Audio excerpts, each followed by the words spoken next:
Zee TV news కి స్వాగతం. అందరికీ జై భీమ్ అండి. నిన్న విద్యార్థి సంఘం నాయకుల పైన విక్టరీ నవోదయ కోచింగ్ సెంటర్ నిర్వాహకులు కాజా భాష, షాడో నిర్వాహకులు చాంద్ భాష యొక్క వైఖరిని తీవ్రంగా ఖండిస్తాము. ఈరోజు విద్యార్థి సంఘాల మీద ఒక ఆరోపణ చేస్తూ ఉన్నారు, బ్లాక్మెయిల్ చేస్తూ ఉన్నారు, డబ్బులు తీసుకుంటున్నారు అని. మీ మీద పరువు నష్టం దావా ఎందుకు వేయకూడదు? మేము అడుగుతా ఉన్నాము, మా విద్యార్థి సంఘాల నాయకుల తరఫున మీ మీద పరువు నష్టం దావా ఎందుకు వేయకూడదు అని అడుగుతున్నాం. ప్రెస్ మీట్ పెట్టి 10 మందికి నువ్వు బహిరంగంగా తెలియజేస్తూ ఉన్నావు విద్యార్థి సంఘం నాయకులు బ్లాక్మెయిల్ చేస్తూ ఉన్నారని. మీ దగ్గర కాల్ రికార్డింగ్స్ ఉన్నాయి అంటున్నారు. మళ్ళీ ఆ ప్రెస్ మీట్లో మీరు ఎందుకు కాల్ రికార్డింగ్స్ బయట పెట్టలేదు? డబ్బులు ఇచ్చినామని చూపిస్తూ ఉన్నారే, మేము వేసినాము ప్రూఫ్ ఉందని. మీకు రిటర్న్ వేసినట్లు కూడా ప్రూఫ్ ఉంది కదా. అంటే మీ అంతకు మీరు వేసి మళ్ళీ రిటర్న్ వేసినది కూడా ప్రూఫ్ ఉంది కదా. దీని మీద మిమ్మల్ని ఏమనాలి? సంఘాలంటే ఎట్టుకొచ్చింటే ఏమన్నా కూడా పడతారని అనుకుంటున్నావా చాంద్ భాష గారు?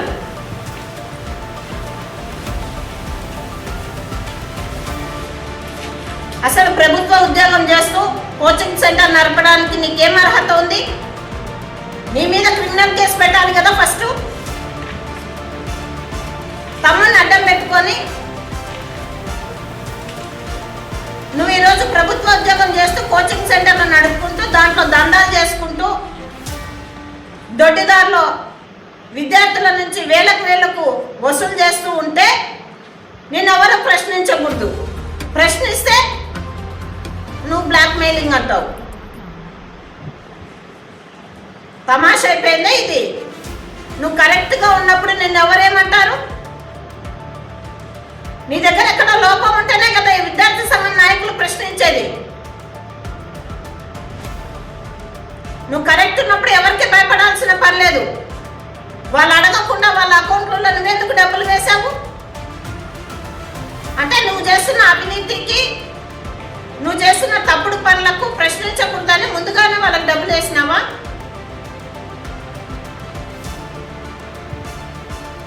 ఆ డబ్బులు తీసుకోకుండా వాళ్ళు రిటర్న్ చేసి ఈరోజు నువ్వు చేస్తున్నటువంటి దందా మీద వాళ్ళు పోరాటం మొదలు పెడితే ఈరోజు విద్యార్థి సంఘాల నాయకులు బ్లాక్మెయిల్ చేస్తున్నారని చెప్పేసి ప్రెస్ మీట్ పెట్టి చెప్తావు.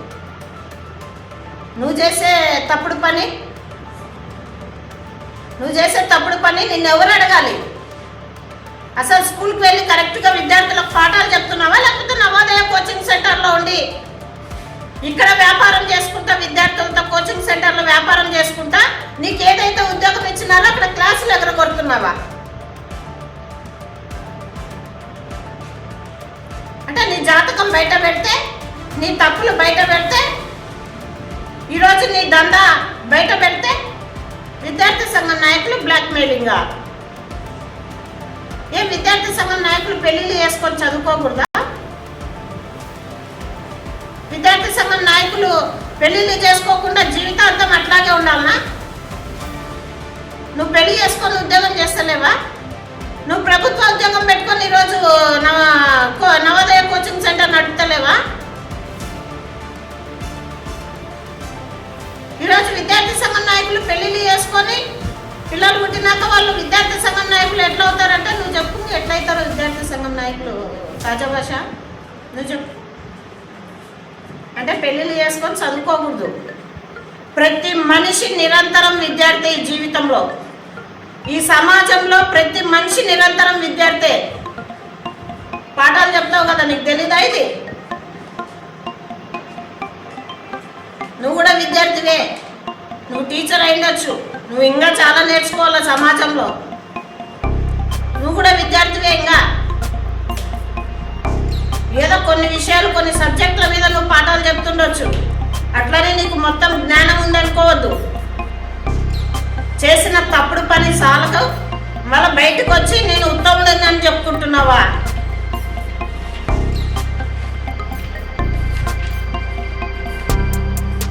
ఎందుకు పెట్టుకుంటున్నావు నవోదయ కోచింగ్ సెంటర్లు? ఎందుకు తమ్ముడిని అడ్డం పెట్టుకొని నడుపుతా ఉన్నావు?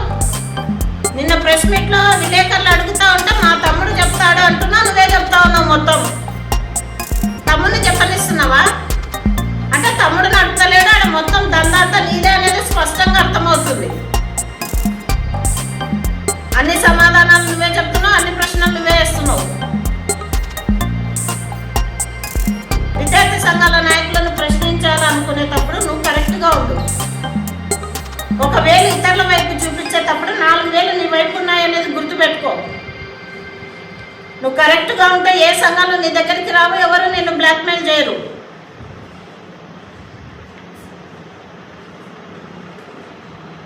మళ్ళీ ఏదో సత్యహరిచంద్రుడి మాదిరిగా బయటకు వచ్చేసి ప్రెస్ మీట్లు పెట్టి విద్యార్థి సంఘాల నాయకులు ఇట్లా అని ప్రశ్నిస్తున్నావా?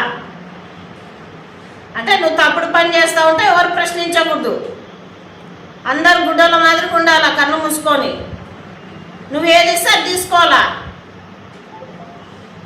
ఇన్నేళ్ల నుంచి రాని సమస్య ఈ సంవత్సరం ఎందుకు వచ్చింది నీకు? ఇన్నేళ్ల నుంచి విద్యార్థి సంఘాల నాయకులు ఇక్కడ ఉన్నారు కదా. అదే బనవాసిలో అమ్మాయిల మీద ఇది చేసినప్పుడు వాళ్ళు పోరాటం చేసిన పోరాటం నీకు గడపలేదా?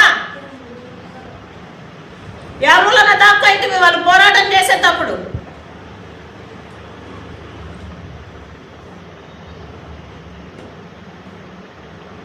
విద్యార్థి సంఘాల సమస్యల మీదనే కాక స్థానిక సమస్యల మీద కూడా పోరాటం చేస్తున్నటువంటి పోరాటాలు నీకు కనపడలేదా? ఈరోజు చదువుకొని టీచర్లు అయినావు. నువ్వే రోజైనా సావిత్రిబాయి పూలే, జ్యోతిరావు పూలే గురించి ఏమైనా చేసినావా? విద్యార్థి సంఘం నాయకులు చేస్తా ఉన్నారు సావిత్రిబాయి పూలే, మహాత్మా జ్యోతిరావు పూలే జయంతి వారోత్సవాలను. చదువుకొని జీతం తీసుకుంటున్నావు, నువ్వేం చేస్తున్నావు?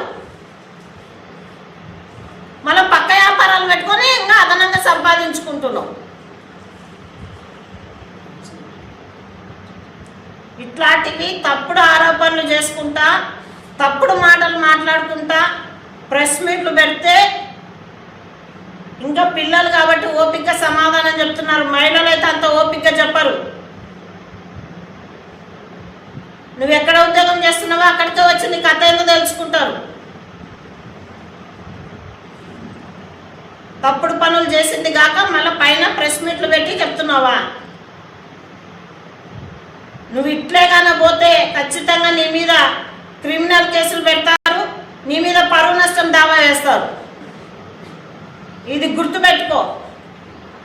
నువ్వు కూడా SC ST BC minority concept మాకుంది కాబట్టి నువ్వు కూడా మా వాడివని ఇంకా నిన్ను ఉపేక్షిస్తా ఉన్నాం.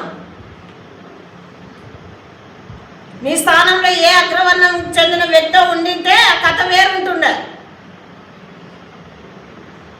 నువ్వు చేసిన తప్పులను ఇప్పటికైనా సర్దిద్దుకొని నీ ఉద్యోగం ఏదో అది నువ్వు చేసుకో. కోచింగ్ సెంటర్లు పెట్టుకొని పని చేయడానికి, కోచింగ్ సెంటర్లు నడపడానికి ఈ దేశంలో ఇంకా చాలామంది నిరుద్యోగులు ఉన్నారు, వాళ్ళు పెట్టుకొని నడుపుకుంటారు. నువ్వు అక్రమ దందాలు చేసుకుంటూ కోచింగ్ సెంటర్లు నడపాల్సిన అవసరం లేదు. నీ కోచింగ్ సెంటర్ ఖచ్చితంగా పిల్లలు మంచి పని చేసినారు మూపియడము, నీ మీద యాక్షన్ తీసుకోవాలి. అది తీసుకునే వరకు వాళ్ళని పోరాడమనే చెప్తాం మేము. ఎస్సీ ఎస్టీ బీసీ మైనార్టీ మహిళా ఐక్య వేదిక తరఫున విద్యార్థి సంఘం నాయకులు బీసీ ఎస్సీ ఎస్టీ మైనార్టీ విద్యార్థి సమాఖ్య కానీ, యూఎస్ఎఫ్ఐ కానీ, ఉదయ్ కుమార్ కానీ, శేఖర్ కానీ, ఇద్దరు తమ్ముళ్ళు ఏ పోరాటం తీసుకున్నా దానికి ఖచ్చితంగా ఎస్సీ ఎస్టీ బీసీ మైనార్టీ మహిళా ఐక్య వేదిక మద్దతు ఉంటుంది. నీలాంటి విధవలను క్వశ్చన్ చేసేదానికి కూడా మహిళా ఐక్య వేదిక సిద్ధంగా ఉంటుంది. నా పేరు పట్నం Rajeshwari, SC ST BC minority మహిళా ఐక్య వేదిక వ్యవస్థాపక అధ్యక్షురాలు.